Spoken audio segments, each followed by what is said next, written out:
الشيطان الرجيم بسم الله الرحمن الرحيم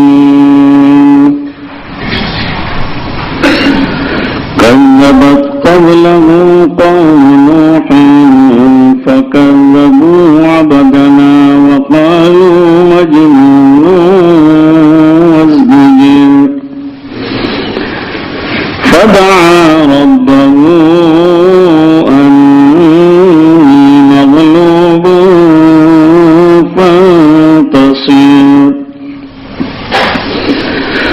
ففتحنا أبواب السماء بماء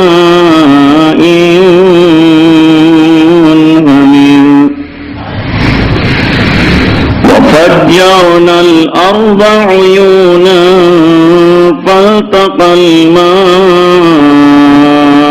على أمر قد قدر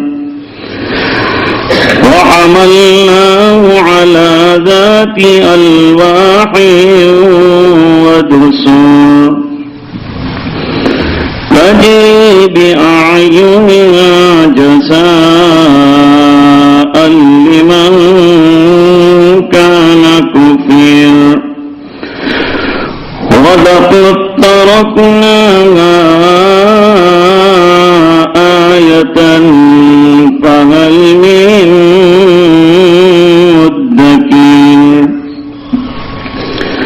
فكيف كان عذابي ونذر ولقد يسرنا القرآن للذكر فهل من مدكر صدق الله العظيم.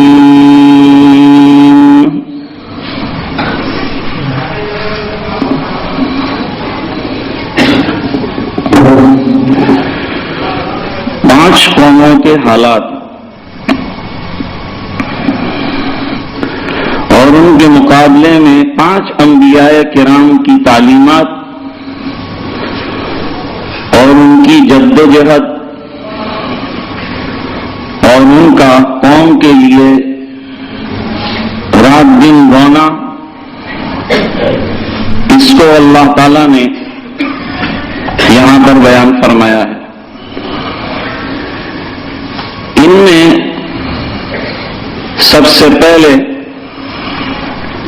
ابو البشر ثانی حضرت نوح علیہ السلام کا تذکرہ کیا ہے.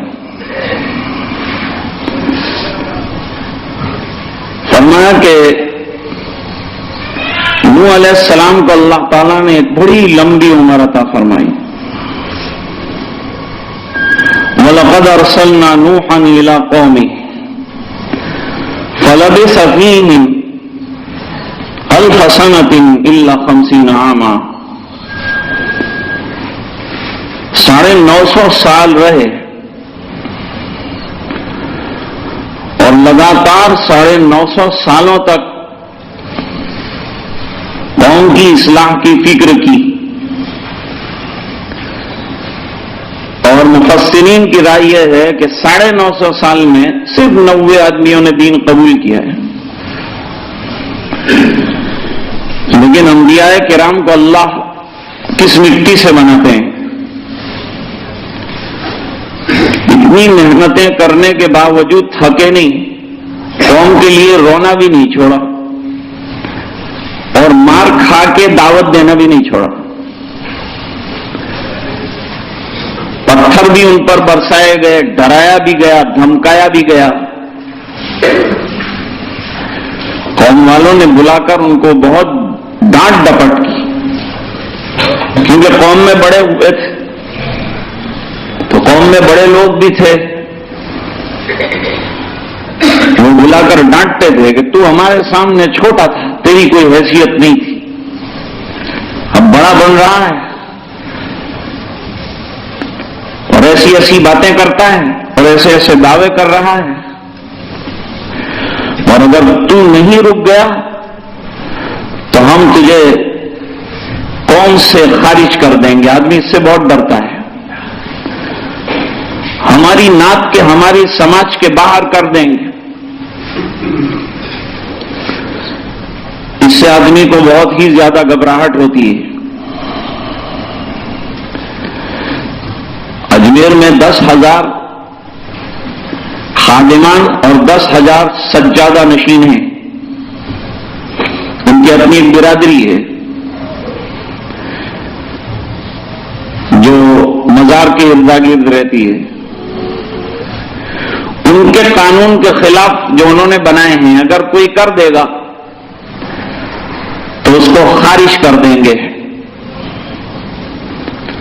اور انہوں نے قاعدہ بنایا ہے کہ باہر کی کوئی لڑکی سجادہ نشینوں میں آ نہیں سکتی اور اندر سے لڑکا باہر جا کر کوئی لڑکی لا نہیں سکتا، کیونکہ یہ جو نظام ہے وہ باہر چلا جائے گا. یہ نظام انہی میں رہے گا، باہر نہیں جانا چاہیے. ایسا ان کا دستور ہے، قانون ہے. کچھ اللہ کے بندے وہاں دین کا کام کرنے والے اب ہیں، لیکن وہ کھل کر سامنے اس لیے نہیں آتے کہ بڑا مشکل ہو جائے گا اس سماج سے الگ ہو کر ہمارا جینا، اور طرح طرح کی پابندیاں ہم پر عائد کی جائیں گی. یہ بھی دھمکی دی ان کو. حضرت نوح علیہ الصلوۃ والسلام نے فرمایا ایسے اللہ کے نافرمان سماج سے میں ڈرنے والا نہیں ہوں، اور ایسے اللہ کے حکموں کو توڑنے والے لوگوں کی میں بات مارنے والا نہیں ہوں، اور تمہاری دھمکیوں میں اور تمہاری دھاک میں آنے والا نہیں ہوں. تقریباً یہ تمام معاملات سرکار کے ساتھ بھی کیے گئے. نمونے اسی لیے پیش کیے نبیوں کے کہ اگر آپ کو کوئی حال پیش آ رہا ہے تو آپ سے پہلے انبیاء کرام کو یہ حالات پیش آئیں، تمہارے سامنے ان کے نمونے ہونے چاہیے اور اس کے مطابق اپنے آپ کو رکھیے. پھر جب حد درجے کی مایوسی ہو گئی، بہت دعوت دی. ہم لوگ تو 2-4 سال دیں، اگر کوئی نہیں مانتا تو لوگ ٹھپ ہو کے بیٹھ جاتے ہیں کہ اب اپنی فکر کرو، یہ تو لوگ مانتے نہیں ہیں. آپ اندازہ لگائیے 900 سال کس کو کہتے ہیں، اور ایک ہی چیز، ایک ہی دعوت، نہ کوئی انداز بدلتا ہے نہ کوئی بات بدلتی ہے، ایک ہی بات کہتے ہیں. ہمارے حضرت مولانا اسد صاحب رحمۃ اللہ علیہ یہاں بھی اور برطانیہ میں بھی ایک ہی بات، ہمیشہ ہر بیان میں ایک ہی بات کہتے. کیوں؟ کہ ضرورت ہے قوم کی، اس کو کہنا ہے. جو تکلیفیں ہیں، جو بیماریاں ہیں، ان کو کہنا ہے. بیماریوں کو نہ کہنا اور قصیدہ خوانی کرنے کا کیا مطلب ہے؟ جو ضرورتیں ہیں ان کو کہیں گے. برطانیہ میں وہ کہتے تھے کہ اپنی بچیوں کے لیے الگ تعلیم کا نظام بناؤ، لڑکوں کے لیے الگ تعلیم کا نظام بناؤ، ورنہ یہ نسلیں تمہارے ہاتھ سے نکل جائیں گی. یہ کہتے تھے اور ایسا ہوا. اس کے نمونے آئے،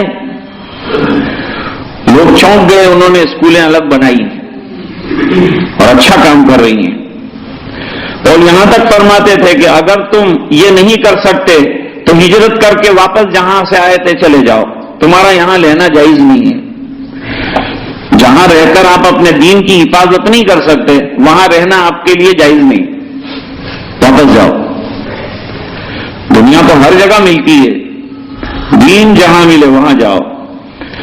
اور اگر دنیا حاصل کرنا ہے تو دین کا دامن تھام کے حاصل کرو. دین کے بغیر جو دنیا آئے گی وہ حالات لائے گی، پریشانیاں لائے گی. اس لیے انبیاء کرام نے مال میں رہ کر برت کر بتایا کہ ہمارے پاس اللہ کے فضل سے دین کی روشنی ہے تو یہ مال ہمیں گمراہ نہیں کر سکتا. میں ہمیشہ ایک مثال دیا کرتا ہوں. مال کی مثال سانپ کی طرح ہے، اژدہے کی طرح ہے. سپیرا جو ہوتا ہے اژدہے کو گلے میں دوپٹے کی طرح لپیٹ لیتا ہے اور اس کے کھیل بھی بتاتا ہے، اس کا کرتب بتاتا ہے، اس کے تماشے بتاتا ہے. اور لوگ جو ہیں کھڑے ہو کر دیکھتے ہیں، ارے بھائی یہ کتنا باہوش آدمی ہے کہ لڑکیاں دوپٹے ڈالنے کو تیار نہیں، گلے کے اندر اس نے سانپ لپیٹ لیا، یہ تو بڑا بہادر آدمی۔ لیکن وجہ کیا ہے؟ اس کو معلوم ہے ترکیب، اس کے زہر کو مار دیا ہے، اس کے دانت توڑ دیے ہیں، پھر اس کو رکھنا آتا ہے۔ تو یہ سانپ اس کے حق میں کچھ بھی نہیں ہے، لیکن ہم جیسے لوگ تو سانپ کو دیکھنے سے بھاگتے ہیں، حیران ہو جاتے ہیں، پریشان ہو جاتے ہیں۔ وجہ یہ ہے کہ ہم کو یہ کاٹ لے گا، ہمیں اس کا پیریاف معلوم نہیں، ہم کو یہ نہ کاٹے اس کی تدبیر معلوم نہیں ہے، اس لیے ہم اس کو گلے میں نہیں ڈال سکتے، ورنہ کاٹ لے گا ہم کو، ہم مر جائیں گے۔ بالکل اسی طرح سے یہ دنیا والا سانپ جو ہے نا، اللہ والے لپیٹ کر گھومتے ہیں، ان کو کچھ نہیں ہوتا کیونکہ وہ اس کے زہر کو مار چکے ہیں، اور جو دنیا دار ہیں وہ اس کو ذرا بھی انگلی دکھانے کو جائیں گے تو کاٹ لے گا۔ آج سب سانپ کے کاٹے ہوئے ہیں، اور ہمارے مشائخ تو اور بھی ایک بات کہتے تھے کہ جس کو سانپ کاٹ لے اور اس کا زہر اس کے اندر سرایت کر جائے اور زہر انسان میں چڑھ جائے، تو جس کو زہر چڑھا ہونا اس کو کڑوا بھی میٹھا لگتا ہے، اس کو کڑوا بھی میٹھا لگتا ہے۔ اب یہ دنیا کے سانپ نے ایسا کاٹ لیا، اپنے کو ایسا کاٹ لیا کہ اب گناہ اچھے لگنے لگے، برائیاں اچھی لگنے لگی۔ جو چیزیں اللہ والے کہتے ہیں کڑوی ہیں تمہارے لیے، خطرناک ہے، ہلاکت خیز ہے، تباہی انگیز ہے، وہ سب اچھا لگ رہا ہے، برائیاں اچھی لگنے لگی۔ جیسے کہ نیم بالکل کڑوا ہوتا ہے، وہ زہر کھائے ہوئے آدمی کو، اور جس کو زہر کا اثر ہو اور سانپ کاٹ گیا ہو، لوگ اسی سے اندازہ لگاتے ہیں کہ اس کو زہر چڑھا ہے کہ نہیں چڑھا ہے۔ اس کو کڑوی چیز دیتے ہیں، وہ کہتے ہیں ماشاءاللہ بہت میٹھی ہے، لوگ سمجھ جاتے ہیں کہ اس کے اوپر زہر کا اثر ہے۔ اور قرآن کریم کی صداقت یہ بتاتی ہے کہ آدمی جب مال کے پیچھے دوڑتا ہے تو ایسا دیوانہ ہو جاتا ہے جیسے کہ جنات کسی کے اوپر سوار ہوتا ہے اور وہ دیوانہ ہو جاتا ہے، وہ کہیں کا نہیں رہتا، ہو بیچارے کو یہ بھی پتا نہیں ہے کہ میں دیوانہ ہوں، اور میرے اوپر کیا حال تاری ہے یہ بھی نہیں معلوم اس میں۔ حضرت نوح علیہ السلام نے ایک عرصے تک سمجھایا، پھر ایک دن دعا کر ڈالی، وقال نوح رب لا تذر على الارض من الكافرين ديارا انك ان تذرهم يضلوا عبادك ولا يلدوا الا فاجرا كفارا۔ سوال ہوتا ہے کہ انبیاء کرام تو بد دعا کرتے نہیں، ایک ایسی بد دعا کی۔ ارے حضرت نوح علیہ السلام کو یہ اندازہ ہو گیا کہ جو 900 سال میں نہیں سدھرے آئندہ کیا سدھریں گے،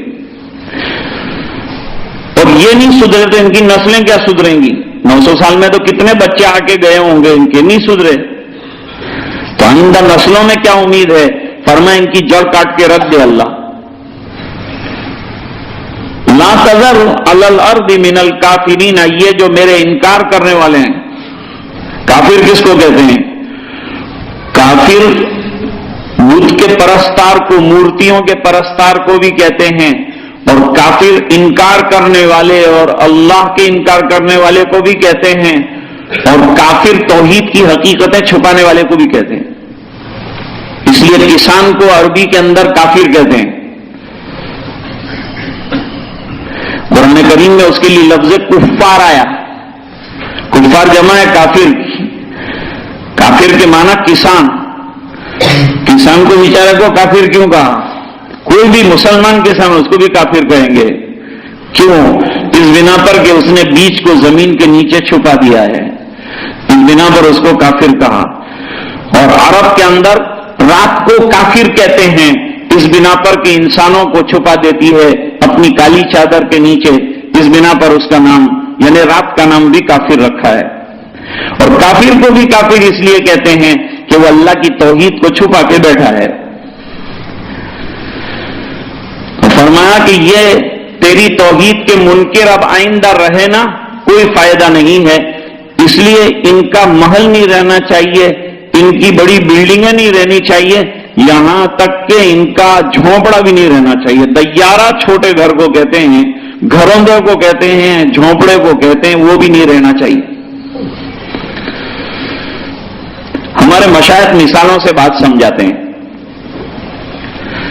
کیا سمجھائی بات؟ فرماتے ہیں جب کوئی بیمار ہوتا ہے تو پہلے دوائی جو دیتے ہیں وہ چھوٹی گولی ٹیبلٹ دیتے ہیں.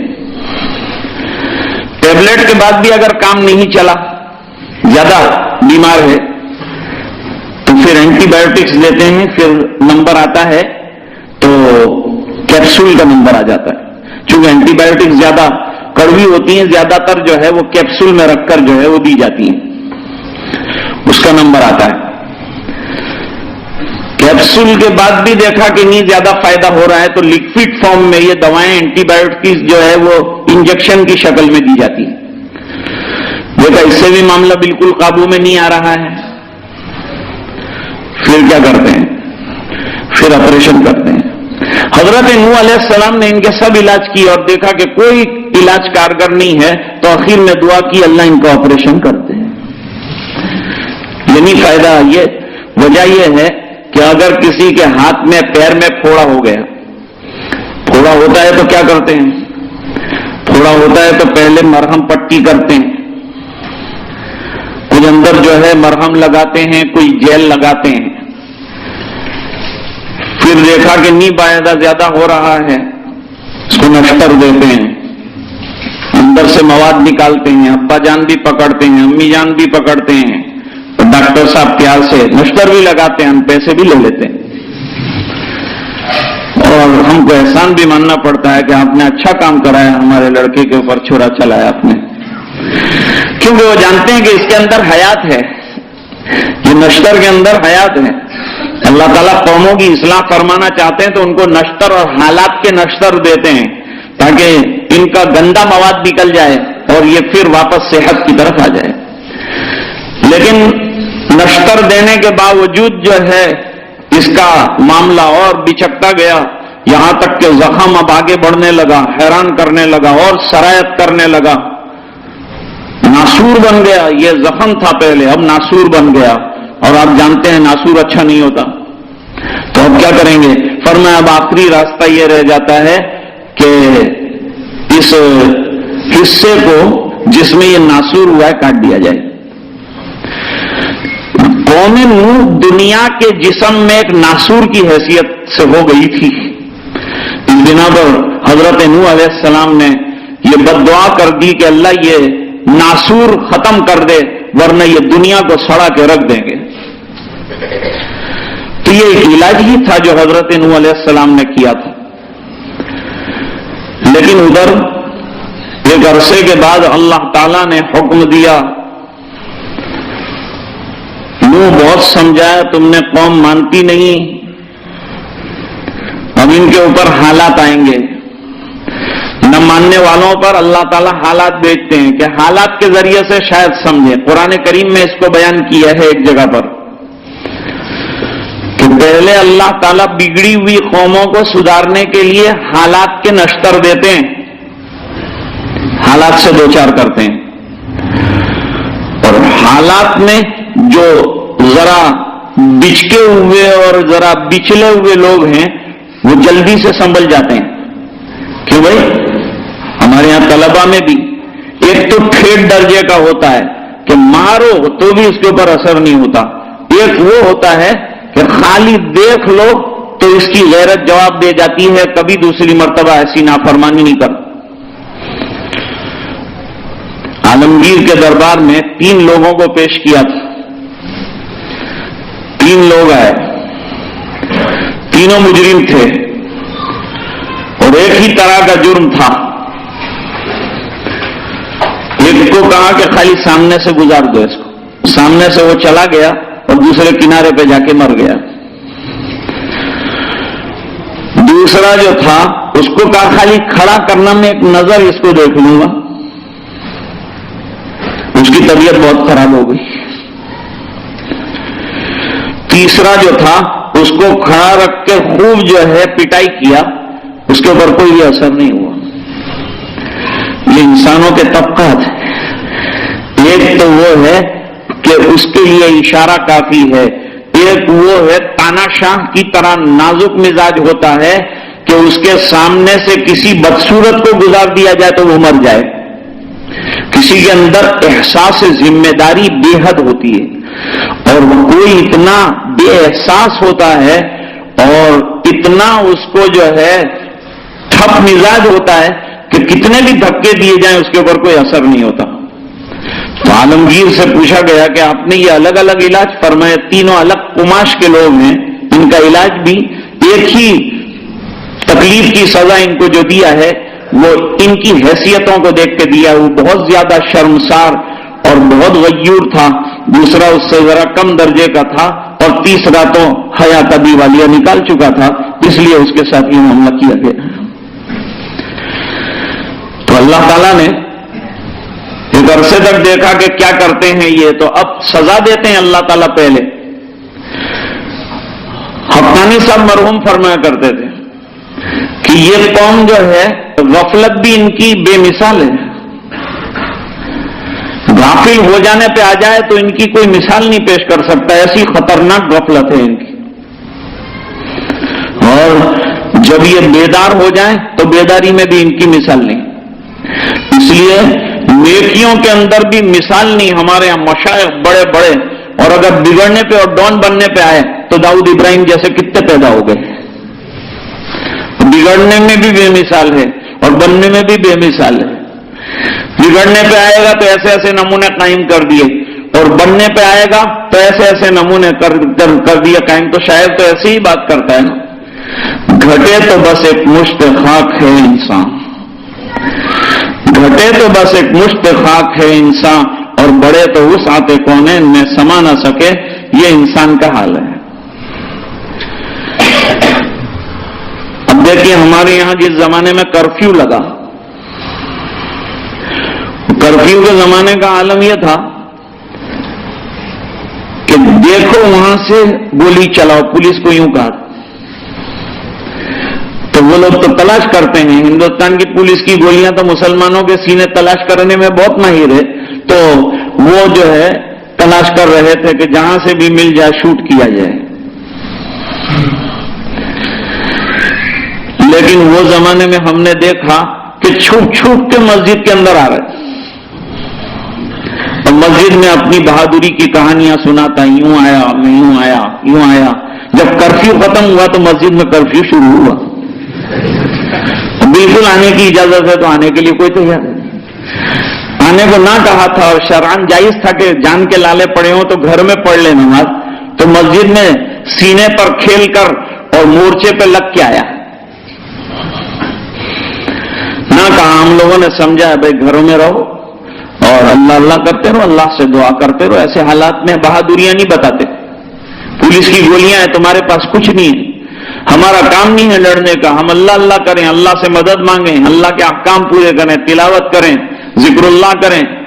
تو پھر تم ہم کو مروا کے چھوڑیں گے, اللہ اللہ کریں گے, تسبیح سے کام چلنے کا ہے.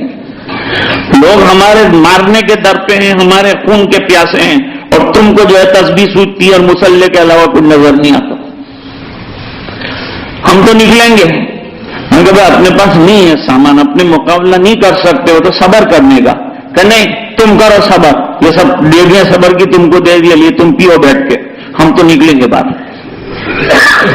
تو نکلے تو ادھر گلی میں سے ادھر سے پولیس جا رہی تھی, 2 گولیاں انہوں نے چلائی.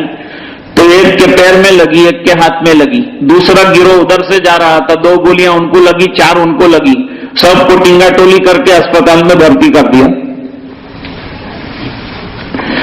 جہاں وہاں بھرتی کر دیا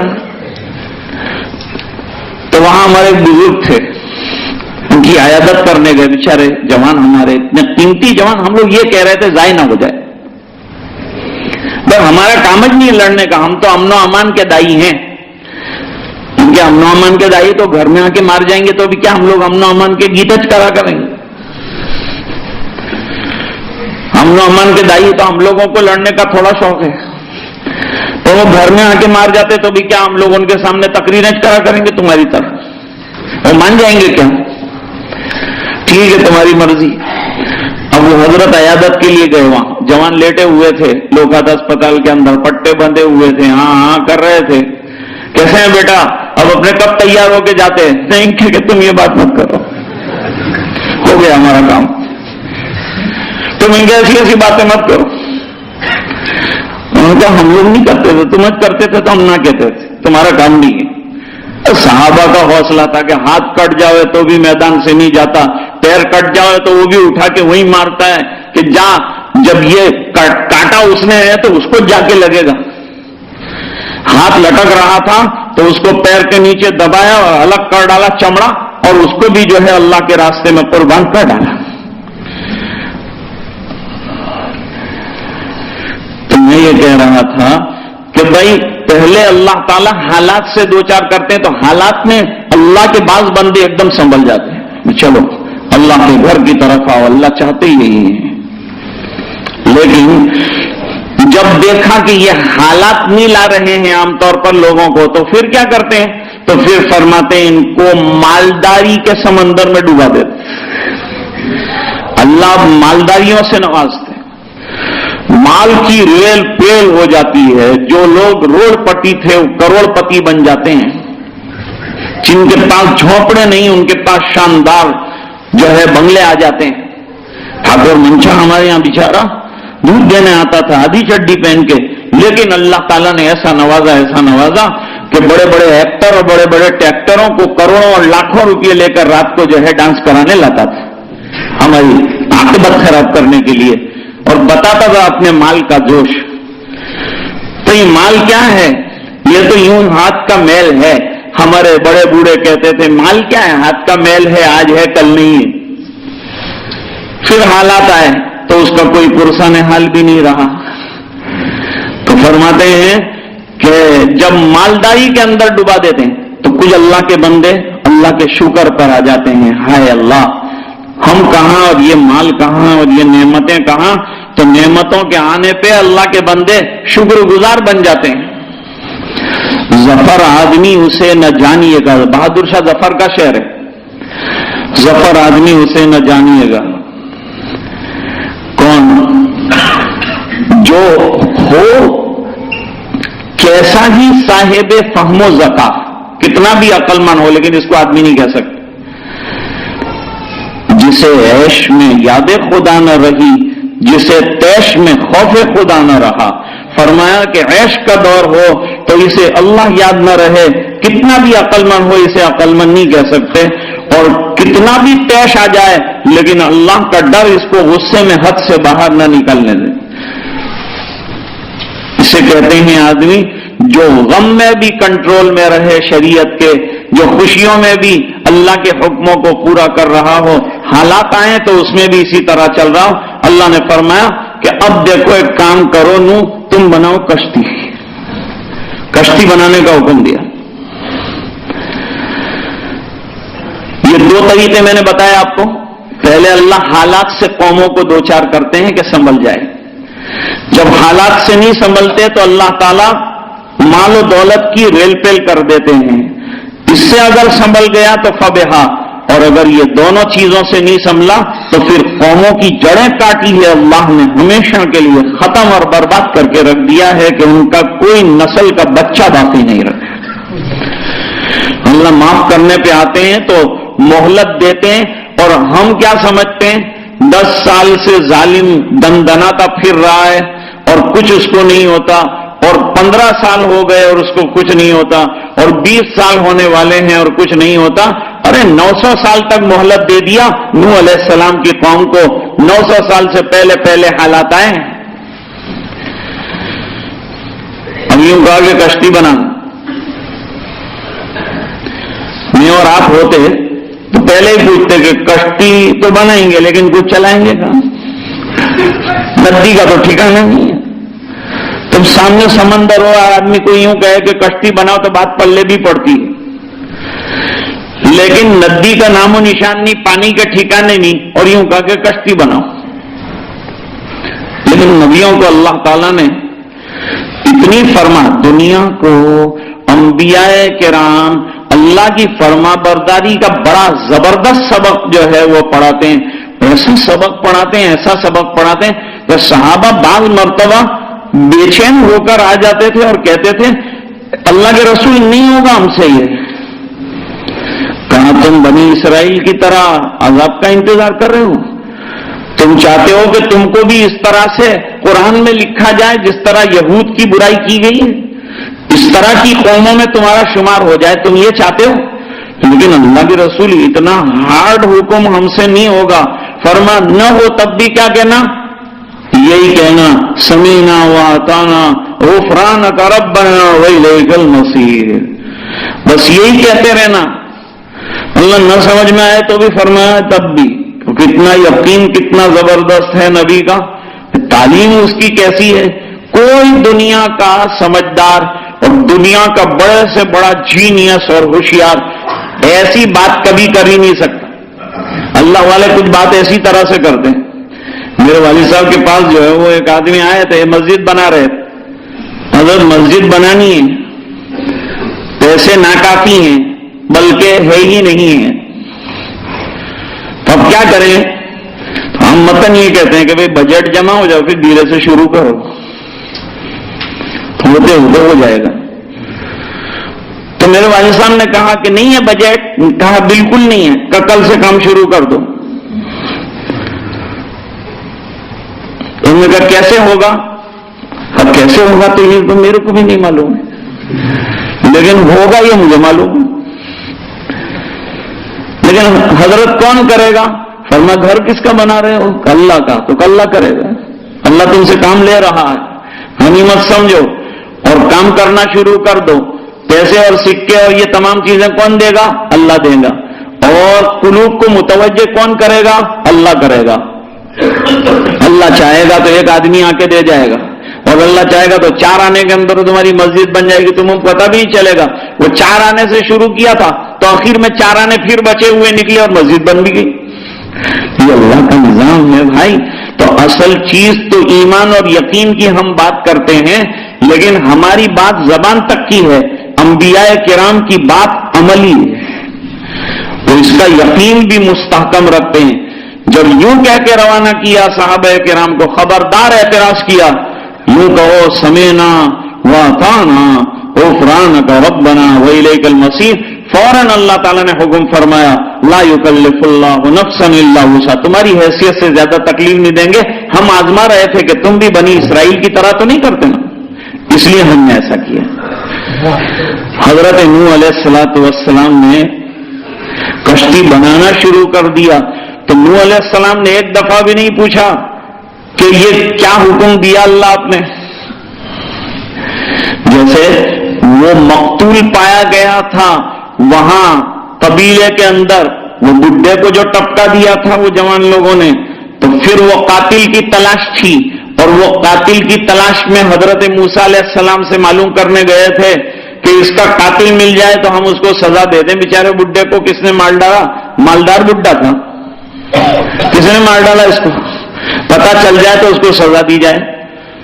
تھوڑی دیر آنکھ بند کرنے کے بعد حضرت موسیٰ علیہ السلام نے فرمایا ایک بچڑا ذبح کر دینا۔ انہوں نے کہا کہ بچڑے سے کیا یہ زندہ ہوگا؟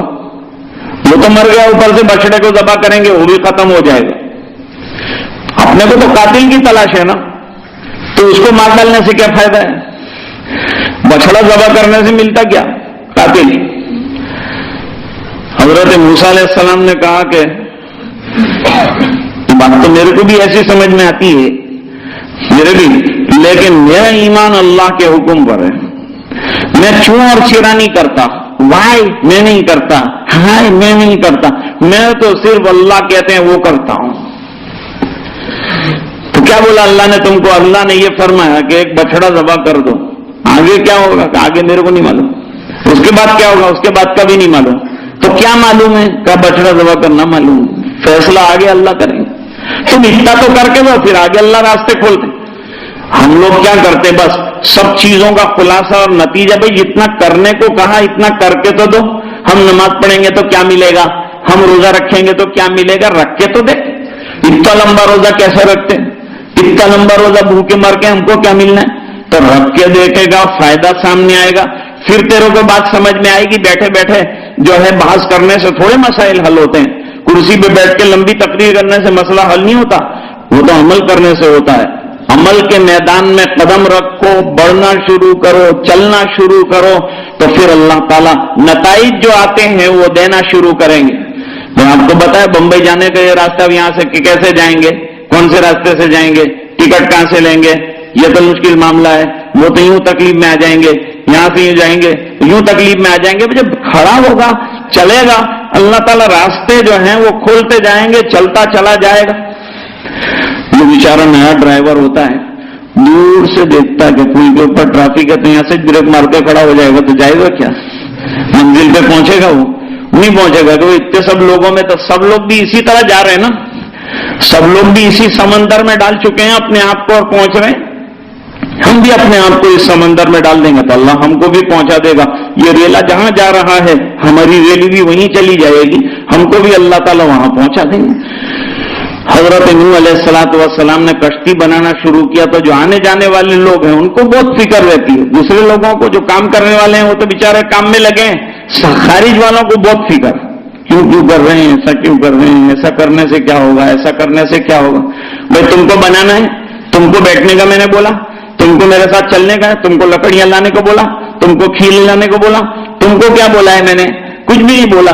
تو پھر کہے کے لیے تم کو اعتراض, تم بیٹھو نا اپنی جگہ, تم کرو اپنا کام. تم کو کیا بنانے کا ہے, تم مکان بناؤ, تم دکان بناؤ, تم کاروبار کرو, ہم نے تھوڑا تم کو نہ بولا ہے. لیکن میں جو کر رہا ہوں اس میں تم کہے کے لیے بیچ میں انٹرفیئر کرتے ہیں.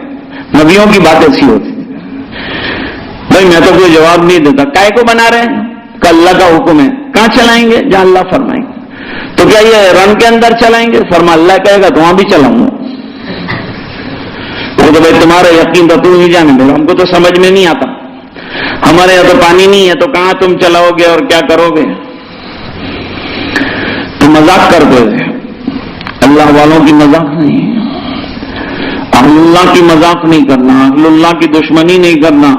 اللہ والوں کی حضرت شیخ الحدیث صاحب رحمۃ اللہ علیہ نے الابواب میں لکھا کہ الٹی بھی اللہ سیدھی کر دیتا. ہاں بھائی, اللہ والوں کی تو الٹی بھی اللہ تعالیٰ سیدھی کر دیتا ہے. حضرت شیخ الحدیث مولانا محمد زکریا صاحب مہاجر مدنی رحمۃ اللہ علیہ کے والد مولانا یحییٰ کاندلوی رحمۃ اللہ علیہ بہت بڑے عالم تھے, کہ واقعات میں لکھا ہے وہ حوض پر بیٹھے تھے. اس زمانے میں وہاں مسجدیں عام تھیں, حوض بھی ایک دم کھلے ہوئے تھے, تو وہ کھلی ہوئی حوض کے اندر الگ سائڈ کے اوپر بیٹھے تھے, اور طلبہ جو ہے بنیان پہنا ہوا ہے, گنجی پہنا ہوا ہے, پانی ٹھنڈا پانی سخت گرمی کے اندر ڈال رہے ہیں. تو ایک صاحب وہاں سے گزرے, مولانا یہ اسراف ہے, اسراف کا تیرے لیے میرے لیے نہیں. ہاں کیا مولویوں کے لیے تو سب, ان کے لیے تو جائز ہے, اپنے لیے نہ جائز ہے. کہاں بالکل نہ جائز ہے. کہ وہ کیسے, تو کہ مدرسے اعظم جاتا ہوں, میں نے 10 سال جو ہے دماغ پاشی کیا ہے, تو میرے کو خبر ہے کہ جائز کیا ہے اور ناجائز کیا ہے, اور ناجائز جائز کیسے ہوا وہ بھی میرے کو خبر ہے, تیرے کو خبر نہیں ہے. ہاں اسی وجہ سے ہم کہتے تھے نا کہ ان کو تو جو من میں آئے ان کا سب جائز. تو آئے گا تو میں تیرے کو سمجھاؤں گا کہ میرے لیے جائز ہے. طلبا کو کہا اور 2-4 ڈولے اور بھی ڈالو.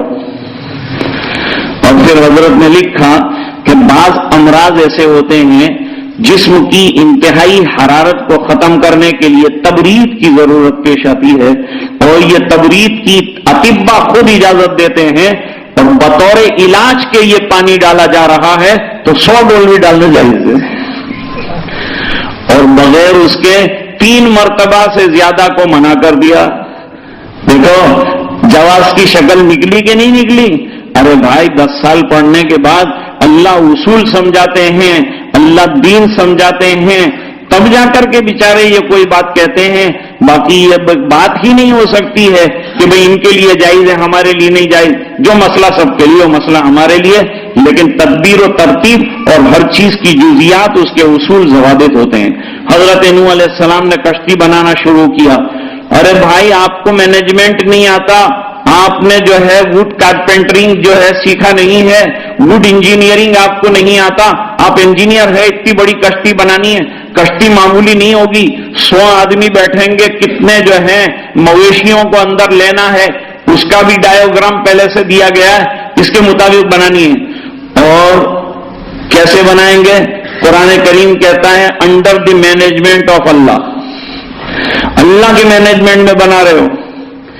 ہم لوگ دیکھ رہے ہیں کیسے بنا رہے ہیں، تم کوئی کھیلی لگائیں گے نا الٹی تو حضرت جبریل آ کے سیدھی کر دے،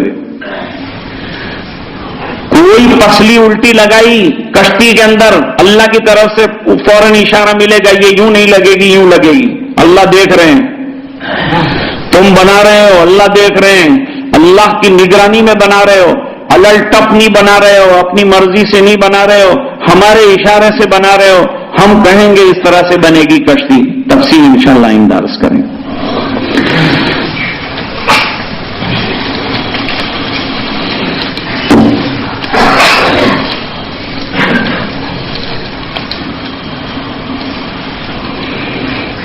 سید سیف الدین صاحب کا الفتح سوسائٹی میں انتقال ہوا، ان کے لیے مغفرت کی دعا کی جائے۔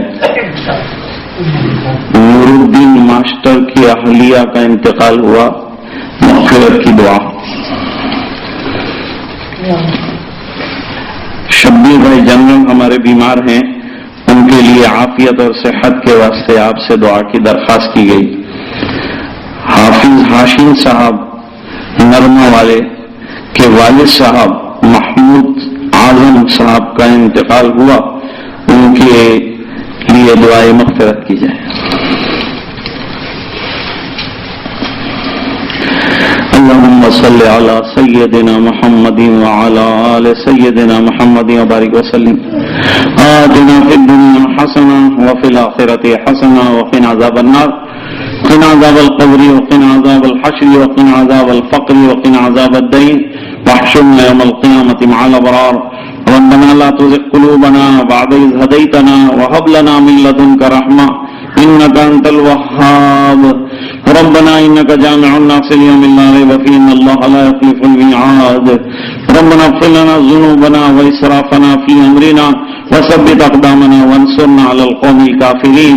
اللهم اغفر لحينا وميتنا وشاهدنا وغائبنا وصغيرنا وكبيرنا وذكرنا وانثانا، اللهم من احييته منا فاحيه على الاسلام ومن توفيته منا فتوفه على الايمان، اللهم اغفر لهم وارحمهم وسكنهم بالجنة، اللهم اجعل قبورهم روضة من رياض الجنة، اللهم اشف اعلالنا واسقامنا، اللهم اشف مرضانا ومرضى المسلمين وارحم موتانا وموتى المسلمين، ربنا تقبل منا انك انت السميع العليم۔